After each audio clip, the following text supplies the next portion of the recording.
네, 반갑습니다. 구강 중력 렌즈와 블랙홀 강의를 시작해 볼 건데요. 선생님이 좀 지난 시간에 살짝 좀 겁을 계속 줬거든요. 우리가 오늘 좀 일반 상대성 이론이라는 좀 무시무시한 이론을 좀 배울 거라고. 그리고 이거를 이해하기 위해서는 증가 원리라는 내용이 필요했다. 그래서 관성력과 중력은 근본적으로 서로 구분할 수 없는 녀석이다. 뭐 이런 걸 우리가 지난 시간에 배웠었어요. 자, 그럼 오늘 바로 본론. 일반 상대성 이론이란 무엇이고, 그 일반 상대성 이론 때문에 일어나는 이제 중력 렌즈 효과라는 것과, 그리고 우리가 일반 상대성 이론에 의해서 이제 빛도 빠져나가지 못하는 그런 어마어마한 구멍이 있거든요. 이 블랙홀에 대해서 이제 바로 알아보도록 할게요. 자, 그럼 바로 시작하죠.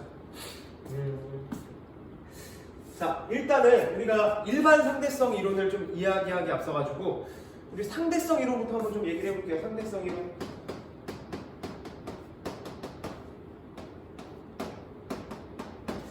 우리가 그 인터스텔라라는 영화 이제 많이 봤을 거예요. 그것 때문에 이제 많이 친숙한데, 뭔가 중력이 어마어마한 행성에 가면 갑자기 막 시간이 느리게 흐르고, 빠르게 움직이면 시간이 천천히 가고, 뭐 이런 것들을 우리가 영화를 통해서 이제 많이 좀 이렇게 겪었을 텐데, 자, 그걸 통해 이제 상대성 이론이라는 거에 상당히 많이 친숙해지긴 했는데, 야, 우리 그래도 이과생이잖아요. 어디에서 이제 막 물어봐. 야, 인터스텔라 왜 중력이 큰 행성 근처에 가면 왜 시간이 느리게 가? 왜 빠르게 움직이면 시간이 천천히 가지? 이제 우리 문과 친구들한테도 얘기를 해줄 수 있어야 되잖아요. 왜 시간이 느리게 가는지. 자, 이제 그거에 대해서 우리가 이야기할 수 있는 근거를 좀 알려주도록 할게요. 자, 일단은 상대성 이론이란 그런 거죠. 우리 세상에는 절대적인 것은 없다. 모든 것은 상대적이다. 단 뭐만 제외하고, 빛의 속도만 제외하고. 자, 근데 하지만 이 상대성 이론은 우리가 일단 두 가지로 나눌 수가 있어요. 자, 1905년에 발표한 특수 상대성 이론이라는 게 있고, 자, 이로부터 10년 후인 1915년에 발표된 일반 상대성 이론이 있어요. 일반 상대성 이론. 자, 두 개의 차이를 조금 얘기해주면, 뭐 연도 차이도 있죠. 1905년, 1915년 뭐 이렇게 이제 차이가 있는데 10년 정도 텀이 있는데, 자, 특수 상대성 이론은 그 진짜 아인슈타인이 그 젊은 시절 한 20대 중반 정도 그때 아주 진짜 혁신적인 아이디어를 가져왔어. 뭐였냐? 자, 조건이 이거였어요. 관성 좌표계. 우리 지난 시간에 배웠죠.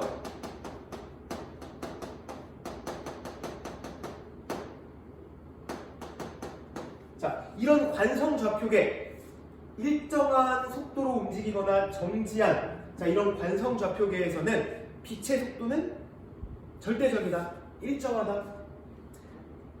대신 시간과 공간은 달라질 수 있다. 관측자에 따라서. 자, 이게 특수 상대성 이론이었어요. 자, 근데 이 당시에 아인슈타인이 아까 얘기했듯이 20살 중반에 그냥 진짜 특허청에서 일하는 무명의 과학자였거든요. 근데 이런 기가 막힌 아이디어를 제시했어. 자, 빛 절대 이렇게 써볼게요. 시간, 공간, 상대적. 정리부터 하고. 자, 무명의 과학자 이런 아이디어를 제시했어. 그동안 우리가 절대적이라고 믿었던 시간과 공간이 상대적일 수 있어. 언제? 관성좌표계에서. 그리고 빛의 속도가 절대적이라고 할 때. 자, 이런 아이디어를 이제 제시했어요. 근데 처음에는 잘 받아들여지지 않았지만 이게 생각보다 엄청난 아이디어고 혁신적인 아이디어였고 또 합리적이야. 그래서 이제 아인슈타인이 이 특수상대성 이론을 발표한 다음에 엄청나게 유명한 과학자가 됐어요. 실제로도. 자, 그래가지고 이제 뭐 대학 교수도 되고 강연도 다니고 하는데, 아인슈타인에게는 좀 고민이 있었어. 뭐가 있었냐면, 자, 이 특수상대성 이론을 좀 더 일반적인 상황, 자, 관성좌표계가 아니라 좀 더 일반적인 가속좌표계 상황에서는 적용할 수 없을까? 자, 이런 좀 일반적인 상황에서 적용되는 상대성 이론을 만들고 싶었어요. 왜냐하면 자기가 더 유명해져야 하니까. 더 우수한 이론을 만들어야 하고. 그러다가 1905년에 결국 이제 완성을 해냈죠. 일반 상대성 이론을. 자, 일반 상대성 이론은 아까 얘기했듯이 어떤 상대성 이론이냐? 자, 특수 상대성 이론이 관성 좌표계에 성립하는 상대성 이론이라고 하면 일반 상대성 이론은 그거보다 조금 더 폭넓은 가속 좌표계에서도 성립하는 상대성 이론이에요. 자, 그리고 이거는 조금 이제 특수 상대성 이론보다 좀 차이가 있다고 하면 좀 더 폭넓은, 자, 얘는 이제 중력에 대해서 그동안 이제 뉴턴이 얘기한 게 있잖아요. 질량을 가진 두 물체 사이에 끌어당기는 걸 중력이라고 했는데, 자, 이 중력에 대한 새로운 개념을 제시를 했어요. 자, 이게 일반 상대성 이론이다. 자, 이 두 가지 일단은 좀 구분을 하고 갈게요. 뭐 간혹 가다 그런 친구들도 있어. 뭔가 특수 상대성 이론이라고 하니까 되게 뭔가 더 우수하고, 우리 막 특수하다가 막 특수반 이러면 좋잖아. 뭔가 되게 막 우수한 학생들 모아놓은 것 같고. 그래서 이 특수 상대성 이론이 더 일반적인 거라고 생각하는 친구들도 많은데, 실제로는 이 일반 상대성 이론이 더 폭넓은 이론이다. 가속좌표계에서 성립하는 상대성 이론이고, 중력을 새롭게 바라볼 수 있게 해준 이론이다. 자, 근데 자, 이게 어떤 이론인지 한번 좀 얘기를 해볼게요. 우리가 지난 시간에 얘기했죠. 왜 등가 원리를 배웠다고? 이거를 이해해야 되니까 일반 상대성 이론. 자, 그럼 바로 한번 또 얘기를 해볼게요. 자, 한번 이런 상황을 한번 가정을 해볼게요. 왜 등가 원리가 필요한가? 자, 지금 엘리베이터가 있어요. 이 로켓이라고 하자, 로켓. 자, 로켓가 있어요. 로켓가 있어.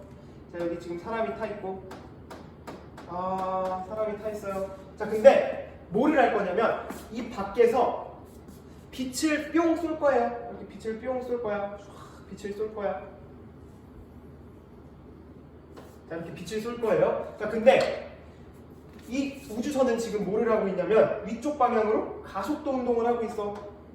자, 예를 들어 위쪽 방향으로 가속도 운동을 하고 있어. 그럼 얘는 조금 있으면 어떻게 될까? 올라가겠지? 이렇게 올라갔어. 올라갔다. 오. 자, 그리고 조금 더 있으면 어떻게 될까요? 이렇게 올라갈 거야. 점점 짧아져. 이렇게 조금씩 올라가겠죠? 자, 그러면 자, 여기에 있는 관측자. 자, 여기 있는 관측자 입장에서 지금은 외부에서 바라본 거예요. 외부에서 빛이 뿅 일직선으로 쏴졌고 우주선이 위로 올라가고 있는 상황이야. 자, 근데 이거를 외부 관측자가 본 건데 이번에는 안에 있는 관측자가 봤다고 하면 얘를 이제 어떻게 서술할 거냐면 이렇게 얘기할 거야. 보세요. 제가 봤을 때는 어떻게 움직였냐면요. 빛이 제가 봤을 때는 어떻게 움직였냐면요. 빛이 이렇게 꺾인다고 봤어요. 자, 빛이 이렇게 포물선을 그리며 움직인 걸 봤어요. 자, 그럼 이 말이 뭘까요? 자, 관성력이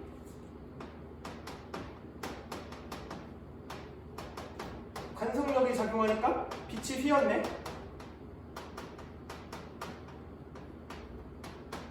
자, 이렇게 얘기를 할 수 있겠죠. 자, 관성력이 작용하니까 빛이 휘어졌네. 자, 근데 우리 지난 시간에 어떤 걸 배웠죠? 자, 관성력과 중력은 근본적으로 구분할 수 없다라는 얘기를 했죠. 자, 그럼 이거를 똑같이 가져와서, 자, 이번에 정지에 있는 우주선이야.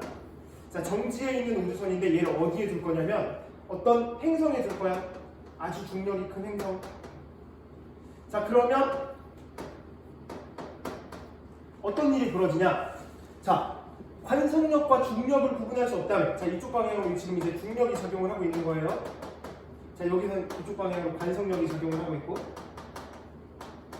자, 여기서도 빛은 어떻게 돼야 될까? 이렇게 휘어지겠지. 이제 얘기할 수 있는 게 뭐지? 중력에 의해서 뭐가 휘어질 수 있다? 빛이 휘어질 수 있다 라고 이제 얘기를 할 수 있는 거예요. 자, 이게 바로 뭐다? 아인슈타인의 일반 상대성 이론이에요. 자, 빛은 중력에 의해서 휘어질 수 있다. 그로 인해서 시간과 공간도 절대적이지 않고 상대적일 수 있다. 자, 이거를 이제 이야기한 거예요. 요거만 보면 되게 그럴싸하죠. 아인슈타인 상대성 이론, 특수 상대성 이론이 있고 일반 상대성 이론이 있는데, 일반 상대성 이론은 가속좌 표기에서도 성립해. 자, 근데 등가 원리로 우리가 해보니까 관성력이랑 중력이랑 구분할 수 없다고 했죠? 그럼 중력에 의해서도 빛이 휘어질 수 있어. 일단 그래서 시간과 공간을 새롭게 정의해야 해. 이론적으로 진짜 완벽하고 수학적으로 완벽하고 멋있어. 자, 그런데 문제가 뭐냐? 이게 진짜 현실에서도 이런 일이 일어날까요? 그래서 1915년에 실제로 아인슈타인이 엄청나게 유명해진 상태인데, 진짜 과학계에서 진짜 어마어마한 유명세를 가진 상태인데도 이 이론을 발표했을 때 사람들이 잘 믿지 않았어. 좀 반신반의했어. 그래, 1905년에는 그렇다 해. 좀 혁신적인 이론을 제시했다 해. 근데 이번에도 이건 너무 혁신적인데? 막 그런 생각을 한 거예요. 자, 근데 이 이론을 이게 진짜 돼! 라고 이제 증명을 시켜준 사람이 있었어요. 그게 바로 누구냐면 에딩턴이라는 사람이에요.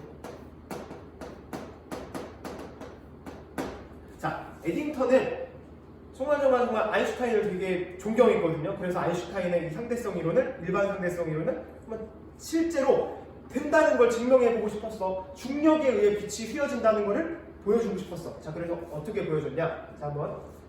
자, 1919년. 자, 요걸 이제 실제로 발견을 했는데, 자, 어떤 걸 했냐? 개기일식 때, 자, 여기 태양이 있어요. 태양. 이렇게 태양이 있으면, 여기 지구가 있고, 원래는 태양 뒤편에 있어서 얘는 보이지 않는 별이야. 자, 태양 뒤편에 있어서 얘는 원래 보이지 않는 별이에요. 자, 근데 개기일식이 되면 태양이 가려지는 거지. 태양이 가려지게 되면 뒤편에 있는 이 별의 모습을 어렴풋이 이제 볼 수 있게 돼. 자, 이제 그때를 노려가지고 1919년에 이제 이런 이제 관측을 해봤는데, 자, 어떤 관측이었냐? 자, 진짜 만약에 빛이 휘어진다고 하면 이 별을 관측할 수 있을 거야. 왜? 얘는 만약에 그냥 휘어지지 않는다고 하면 우리가 못 보겠지만, 자, 태양이라는 엄청난 중력을 가진 애가 있으니까 얘는 이렇게 휘어질 거야. 자, 그러면 우리는 어디에 있는 것처럼 관측할 거냐면, 빛은 직진한다고 우리가 관측하니까, 느끼게 되니까, 자, 여기에 별이 있다는 걸 우리가 개기일식 때 관측할 수 있을 거야 라고 추측을 하고 가가지고 열심히 가서 딱 관측을 해보니까 이게 관측이 됐을까요? 안 됐을까요? 실제로 관측이 된 거야. 아인슈타인님, 제가 드디어 상대성 이론, 일반 상대성 이론이 그냥 이론일 뿐만 아니라 실제로도 볼 수 있다는 것, 이 실제로도 가능하다는 것을 증명했습니다. 자, 그래서 요 사건 이후로 이제 일반 상대성 이론은 어떻게 된 거야? 다만 이론일 뿐만 아니라 실제 물리적으로도 이제 우리가 관측할 수 있는 그런 현상인 거를 이제 믿을 수 있게 됐죠. 그래서 사람들이 일반 상대성 이론 이제 믿고 써도 되겠다 이제 하게 된 거예요. 자, 이게 일반 상대성 이론이었어요. 뭐 그런 얘기도 있거든요. 우리 지금 아인슈타인 실제로 여러분들이 되게 좋아하긴 할 텐데 그 이상으로도 더 위대한 과학자거든요. 왜 그러냐면 뭐 그런 얘기가 있어요. 우리 과학은 현재 너무 아인슈타인이 똑똑했다는 것을 증명하기 위해서 너무 막대한 돈을 쓰고 있다. 뭐 이런 얘기를 하기도 해요. 그래서 그럴 것이 요 몇 년 전에 아인슈타인의 그 중력파 아인슈타인이 예측했던 100년 전에 예측했던 중력파를 실제로 관측을 했었죠. 그거를 우리가 아인슈타인이 진짜로 그 했던 말을 증명해내기 위해 진짜 어마어마한 돈을 쓰기도 했고. 자, 아무튼 요게 됐고, 자, 그러면 이제 조금 더 이제 자세하게 좀 들어가서, 자, 그럼 일반 상대성 이론 맞잖아. 자, 그러면 아까 얘기했듯이 이제 새롭게 중력을 정의했다고 했거든요. 새롭게 중력을 정의했다고 하는데, 자, 그러면 자, 과연 질량과, 여기 좀 공간을 좀 남겨야 되니까, 질량과 시공간은 대체 어떤 관계가 있을까? 그리고 새로운 중력 이론이란 뭘까? 자, 이거에 대해서 한번 이제 얘기를 해볼게요. 자, 뉴턴은 그런 말씀을 하셨죠. 뉴턴의 중력은 뭐였죠? 뉴턴의 중력? 질량이 있는 두 물체 사이에 끌어당기는 힘이라고 했어요. 자, 근데 자, 빛은 질량이 있을까요? 없을까요? 질량이 없어요. 질량이 빵이야. 자, 그러면 뉴턴의 중력 이론에 의해서는 얘는 만유인력에 적용을 받을까요? 안 받을까요? 안 받겠죠? 갈 거야. 자, 그런데 아인슈타인이 봤잖아. 빛은 중력에 의해서 휘어질 수 있다고. 그럼 이거 뉴턴 좀 잘못된 거 아니야? 새롭게 정의해야 되는 거 아니야? 자, 그래서 실제로 아인슈타인이 새롭게 정의했습니다. 자, 어떻게 정의했냐? 자, 질량을 가진 물체는, 자, 이 질량을 가진 물체는 이제부터 뭐를 할 거냐면, 주변에 있는 시간과 공간, 그냥 단순하게 공간만 휘어버리는 게 아니라, 주변에 있는 시간과 공간을 이렇게 휘어지게 해요. 이게 아인슈타인의 생각이에요. 질량이 있는 물체는 뭐를 한다? 주변의 시간과 공간을 이렇게 휘어지게 해요. 휘어지게 한다는 게 우리 천에다가 구슬을 하나 내려놓으면 우리가 볼록하게 이렇게 들어가잖아요. 움푹. 자, 그런 모양을 생각하면 돼요. 이미지로. 자, 그럼 이제 어떤 일이 벌어지냐? 자, 원래는 빛이 이렇게 직진을 해야 되거든요. 근데 이 질량이 있는 물체가 시공간을 휘어버리니까 이 빛이 똑바로 가지 않고 어떻게 되냐? 이 빛이 똑바로 가지 않고 어떻게 되냐면 이렇게 휘어져서 진행을 하게 돼요. 자, 이런 얘기를 한 거예요. 자, 그러면 빛은 질량이 0이어도 자, 시공간의 휘어짐에 따라서 휘어지면서 움직일 수 있어요. 자, 이게 새로운 뭐입니까? 중력 이론입니다. 자, 그럼 행성이 움직이는 이유는 뭐예요? 자, 질량이 있는 물체의 주변은 뭐가 휘어져 있다고? 시공간이 휘어져 있다고 했지. 거기를 따라서 얘가 이제 일정한 속력을 가지고 있으면 떨어지지 않고 이렇게 이렇게 돌 수 있는 거죠. 자, 요거로도 이제 설명이 돼요. 자, 그래서 아인슈타인은 새로운 중력 이론을 이제 만든 거예요. 자, 근데 이게 진짜야? 라고 하면 아인슈타인은 실제로 예측을 하고 우리가 이제 몇 개 이제 관측이 된 게 있죠. 천문학적으로. 거기 이제 학습지 사진을 보면 뭐 아인슈타인의 십자가, 뭐 아인슈타인의 고리라고 되어 있는 게 있는데 여기서 보면 그런 게 있죠. 하나로 보여야 될 퀘이사가 엄청나게 중력이 큰 천체에 있으니까 자, 여기 예를 들어 어떤 퀘이사가 있다고 하면 자, 얘가 어떻게 보이냐면 주변에 퍼져 있는 것처럼 보이는 거야. 왜냐하면 중력 렌즈에 의해서 이게 휘어져 보이니까. 여기서 관측했을 때 그래서 이렇게 막 고리처럼 보이고 여러 개로 보이고 하는 거예요. 중력 렌즈 효과 실제로 되는 거겠죠 그러면?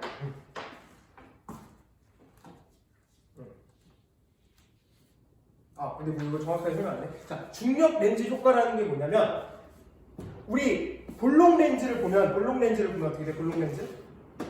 빛을 어떻게 빛이 오면 이렇게 빛을 이제 모아주잖아요. 꺾이게 하잖아 빛을. 이제 볼록 렌즈. 그것처럼 우리 질량이 큰 천체도 뭐를 한다? 빛을 이렇게 모아줄 수 있다. 자, 요게 이제 중력 렌즈 효과예요. 중력이 마치 렌즈 같은 역할을 한다. 자, 그러면 이렇게 해가지고 우리가 이제 일반 상대성 이론에 대해서는 쭉 알아봤어요. 일반 상대성 이론이 뭐고 실제로도 가능하다는 거. 그리고 아인슈타인이 새롭게 정의한 중력이란 무엇인지 이렇게 알아봤고, 자, 그러면 우리가 이 일반 상대성 이론의 그 효과를 아주 극대화해서 볼 수 있는, 자, 뭐를 알아볼 거냐면 바로 블랙홀에 대해서 한번 알아보도록 할게요. 이 블랙홀에 대해서는 우리가 모두의 마블이라는 게임을 좀 많이 해가지고 좀 익숙할 텐데, 여기 막 빠지면 막 화이트홀로 막 나오고 막 그 있죠. 그러니까 근데 그거 말고도 우리가 인터스텔라라는 영화에서 보면 막 그 엄청난 구멍 있죠. 커다래가지고 까맣고 주변이 밝게 빛나는 그 엄청난 CG를 보여줬는데 빛조차 빠져나오지 못하는 이 구멍. 자, 이게 어떤 건지 한번 정확하게 알아보도록 할게요. 자, 먼저 이걸 알아보기 전에 탈출 속도라는 개념을 알아야 돼요. 탈출 속도. 자, 이 탈출 속도가 뭐냐면 어떤 행성이 있어. 행성 A가 있어. 자, 이 행성에 서는 뭐가 작용하고 있냐면 요놈만을 이제 끌어당기고 있는 힘, 중력이 있죠, 중력. 얘는 그래가지고 이렇게 팔짝 뛰면 다시 중력에 의해서 어떻게 돼? 팔짝 뛰면 다시 중력에 의해서 지구로 돌아오게 돼. 자, 근데 얘가 그러면 어떻게 할 수 있냐면 더 빠르게 한번 뛰어보는 거야. 우와 하고 더 빠르게 뛰어보는 거야. 자, 그러면 일정 이상 또 벗어나겠지? 자, 근데 어쨌든 중력이 작용하니까 다시 뿅 하고 떨어질 거야. 아, 그럼 이 중력을 벗어나기 위해서는 더 빨리 뛰면 되는 거 아니야? 더 빨리? 그래서 더 속도를 더 키워. 그러면 어떤 순간이 생기냐? 속도가 일정 이상이 되면 이 중력의 영향을 받지 않고 아주 무한히 먼 곳으로 갈 수 있는 그런 속도가 있을 거예요. 자, 다시 중력의 영향에서 벗어나서 무한히 먼 곳까지 갈 수 있는 그런 속도가 있을 텐데, 자, 그 초기 속도를 뭐라고 하냐면 탈출 속도라고 불러요. 자, 그럼 이 탈출 속도를 한번 구해보도록 할게요. 실제로 이 중력을 탈출하려면 어떻게 뛰어야 하나? 자, 그럼 우리가 하나 좀 정의를 해야 될 게 있는데, 자, 뭐부터 한번 정의를 할 거냐면, 자, 이 포텐셜 에너지라는 것부터 좀 다시 좀 얘기를 해봐야 되는데, 자, 포텐셜 에너지는 뭐였죠? 뭔가 그리고 위치 에너지라고도 이제 얘기를 많이 하는데, 뭔가 기준점으로부터 위치가 변했을 때 생기는 에너지를 우리는 위치 에너지라고 배워왔었어요. 위치 변화가 생겼을 때. 자, 그럼 여기서 중요한 게 뭐냐? 기준점이지. 기준점은 포텐셜 에너지가 0인 점인데, 자, 이번엔 어디를 기준점으로 할 거냐면, 자, 여기 무한히 먼 곳을 기준점으로 할 거예요. 자, 그럼 여기는 포텐셜 에너지가 얼마야? 0이야. 자, 무한히 먼 곳이야. 무한히 먼 곳의 포텐셜 에너지는 0이에요. 자, 그리고 우리가 뭐 이전에는 포텐셜 에너지를 뭐 지면을 0이라고 하면 h만큼 올라오면 mgh 이렇게 정의했지만 좀 새로운 방식으로 정의할 거야. 자, 만약에 요 행성으로부터 r만큼 떨어진 지점이야. r만큼 떨어진 지점이야. 자, 그럼 요 지점에서의 포텐셜 에너지를 뭐라고 할 거냐면 마이너스 g분의 r m m이라고 할 거예요. 자, 여기서 스몰 m은 요 물체의 질량, 라지 m은 행성의 질량이에요. 자, 그럼 이제 뭐를 한번 정리해 볼 거냐면, 자, 아까 얘기했듯이 지표면에서 내가 어떤 일정한 속도로 뛰었을 때 이 지구의 중력, 이 행성의 중력을 벗어날 수 있는 그 속도예요. 자, 그러면 자, 맨 처음에 여기 행성의 반지름을 r이라고 하고, 자, 그럼 맨 처음에 운동 에너지와 포텐셜 에너지를 한번 구해볼게요. 운동 에너지는 2분의 1 m v 제곱이겠지? 내가 이제 v라는 속도로 뛸 거니까. 이놈의 질량은 m이고, 자, 그리고 행성의 질량은 그 반지름은 얼마라고? r이라고 했죠. 자, 그러면 새롭게 정의한 포텐셜 에너지에 따라서 뭐야? 마이너스 라지 r분의 g m이라고 할 수 있어. 자, 그러면 요 지표면에서 갖는 총 에너지는 얼마다? 2k 플러스 2p니까 2분의 1 mv 제곱 더하기 마이너스 g분의 r분의 g m이라고 이렇게 쓸 수 있겠지. 자, 이게 지표면에서의 에너지예요. 이게 지표면에서의 에너지야. 자, 근데 이제 우리가 뭘 생각해 볼 거냐면, 자, 얘가 이제 v라는 속도로 뛰었어. 뿅 뛰었어. 그럼 점점점 속도는 줄어들고 포텐셜 에너지는 점점 증가하고 슉슉슉슉슉슉슉슉 갈 거야. 에너지, 운동 에너지 점점 줄어. 포텐셜 에너지 점점 증가해. 슉슉슉슉슉 가서 무한히 먼 곳까지 갔어. 이제 지구의 중력의 영향을 받지 않는 곳이야. 자, 그럼 여기에서는, 자, 이제 최소 속도니까 여기에서 운동 에너지가 0이 돼. 그리고 무한히 먼 곳이니까 포텐셜 에너지도 0이 돼. 자, 그럼 여기에 토탈 에너지는 얼마? 0이 되는 거야. 무한히 먼 곳에서는. 자, 에너지 보존 법칙이 이제 에너지 보존 법칙이 성립을 하겠죠. 역학적 에너지 보존 법칙. 자, 그러면 요 에너지가 변하지 않는데 무한히 먼 곳에서의 에너지는 얼마다? 지금 0이야. 그럼 여기도 얼마가 되는데? 0이 되는데. 자, 우리가 역학적 에너지는 보존된다는 상황을 가정한 거예요. 마찰이나 이런 거 없이. 자, 그럼 요거를 이제 풀어보면 어떻게 될까? 지구에서 출발했을 때 무한히 먼 곳에 갔을 때 두 개가 같으니까 이걸로 이제 V에 대해 정의해보면 어떻게 되냐면 V는 루트 R분의 2GM이라고 쓸 수 있어. 자, 이렇게 이제 쓸 수 있어요. 자, 이거를 뭐라고 부를 거냐면 이제부터 지구 표면의 중력에 벗어나기 위한 최소의 속도 해서 이제 탈출 속도라고 부를 거예요. 자, 근데 보면 얘는 뭐랑 관련된 물리량이냐면 중력 상수. 이거는 뭐 상수니까 뭐 동일하겠고 모든 행성에서. 자, 근데 달라지는 게 있어 행성마다. 자, 행성의 반지름이 얼마인지. 자, 행성의 반지름이 얼마인지. 자, 요게 탈출 속도에 영향을 줄 거래. 자, 그 다음에 행성의 질량이 크면 클수록 탈출 속도도 커지겠지. 행성의 질량이 크면 클수록 탈출하기가 어렵구나. 이제 그 의미를 이제 알 수가 있어요. 자, 이 관계식을 이제 잘 기억을 해야 되고. 자, 근데 이게 의미하는 바가 뭐냐? 탈출 속도가 크다라는 게 의미하는 게 뭘까요? 그러면 탈출 속도가 크다. 물리적인 의미를 알아야 되니까 지금 그랬고. 탈출 속도가 크다라는 말은 그만큼 이 행성을 탈출하기 위해서는 큰 속도가 필요하다는 말이에요. 즉 탈출하기 어렵다라는 말이겠죠.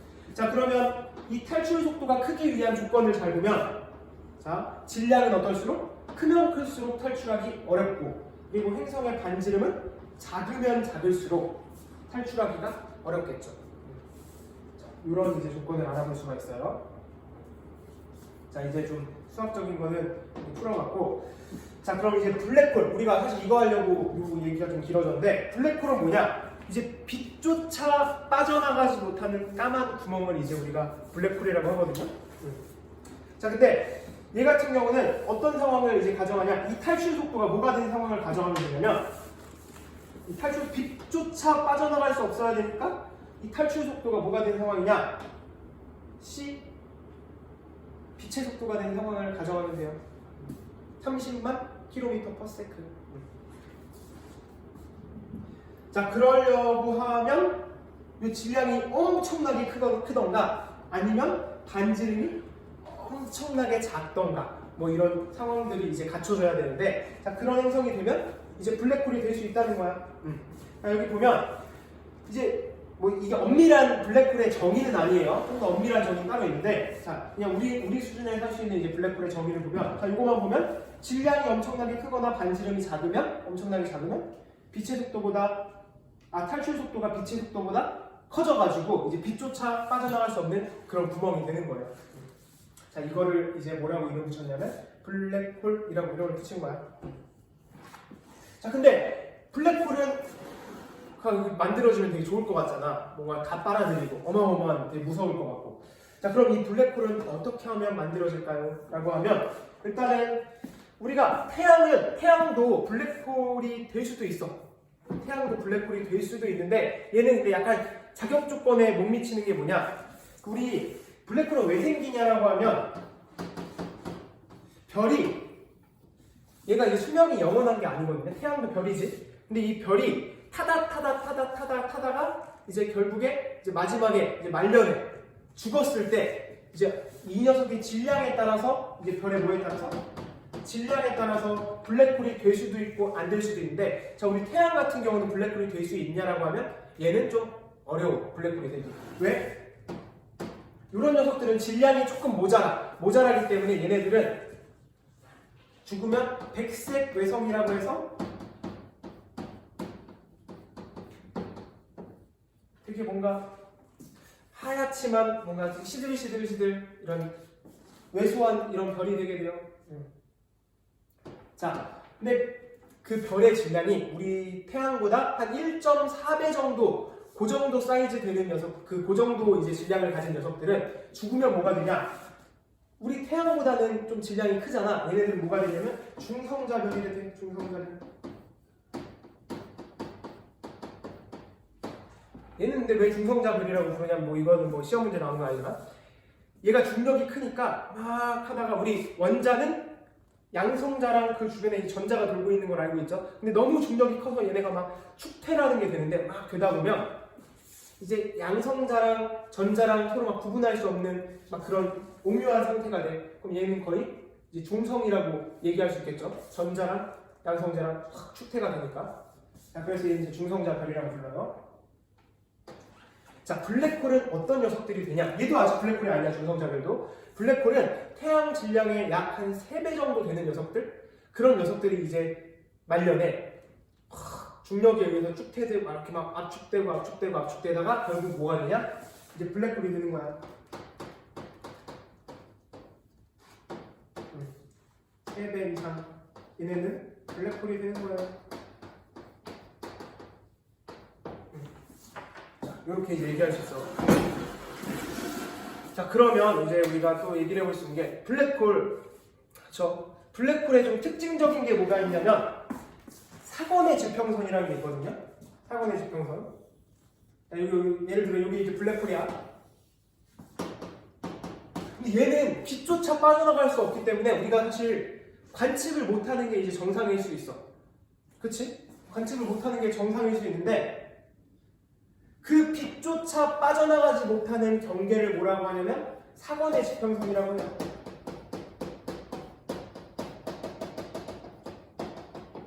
원래는 근데 관측이 안 돼야 돼. 근데 자, 이 블랙홀은 그 중력이 엄청나게 크기 때문에 많은 물질들을 막 빨아들이고 있겠지. 자, 그러다 보면 물질들이 이 블랙홀로 빨려 들어가면서 이 경계에서 사건의 지평선 경계에서 막 타들어가면서 X선을 막 방출을 해. 타들어가면서 이 경계면에서 그래가지고 실제 인터스텔라 영화를 보면 블랙홀 주변이 어때? 반짝반짝 빛나지. 자, 그게 뭐냐? 물질이 타들어가면서 X선을 방출을 하는 거야. 뭐 이제 그 외 빛들도 이제 방출을 하고 그거예요. 자, 그래서 우리가 이걸 통해서 실제로 뭐 최근에 블랙홀 우리가 뭐 지금까지 가지고 있던 거는 좀 약간 그래픽이었다고 하면 실제로 이제 관측도 했지. 블랙홀에서 이렇게 블랙홀이 실제로 존재한다는 것도 이제 관측을 했어요. 실제로 있다는 걸. 자, 이렇게 해서 우리가 이거 봅시다. 자, 일반 상대성 이론이 실제로 존재하고 그리고 블랙홀을 통해서 일반 상대성 이론이 우주에 이렇게 블랙홀이라는 걸 통해서 일반 상대성 이론을 증명하고 있는 녀석들도 있어. 엄청나게 공간을 휘면서.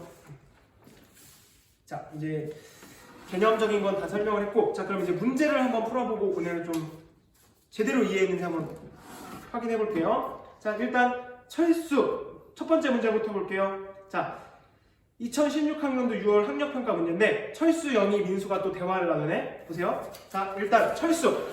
별 근처를 지나는 빛은 휘어져. 자, 맞죠? 아까 아인슈타인의 새로운 상대성 이론에 의하면 그 중력 때문에 휘어진다고. 자, 민수. 질량이 큰 물체가 움직이면 시공간의 일그러짐이 주변으로 퍼져나가는데, 자, 이를 중력렌즈 현상이라고 해. 자, 중력렌즈 현상은 뭐라고 했지?